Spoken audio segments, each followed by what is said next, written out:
Il sindaco ha parlato oggi alla festa del sacrificio, il messaggio che ha lanciato? Ho detto che nella figura di Abramo le tre religioni monoteistiche, quella musulmana, quella cristiana e quella ebraica, sono unite. È un messaggio quindi di convivenza, un messaggio che la pace è possibile, che vogliamo una Udine multietnica, multiculturale, inclusiva, e i principi di libertà e di uguaglianza sono quelli che vengono dalla Rivoluzione francese, sono la Costituzione italiana, e che praticamente possiamo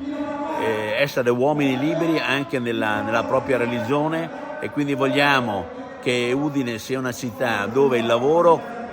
consenta alle persone di essere libere sul piano economico, ma libere anche nell'esercitare il proprio culto, e quindi una Udine aperta, inclusiva, alla fine felice. Con tre comunità unite che si radunano pacificamente alla Fiera di Udine, è anche un messaggio proprio non solo di inclusione ma anche di amicizia. Di amicizia e del fatto che alla fine Dio è unico, e che se sono tre prospettive diverse declinate negli lunghi anni delle religioni, questo non deve essere fonte di divisione ma essere fonte di diversità. Dico sempre che la diversità è fonte di innovazione, e quindi ben venga anche la diversità nelle religioni, perché alla fine poi Dio è unico.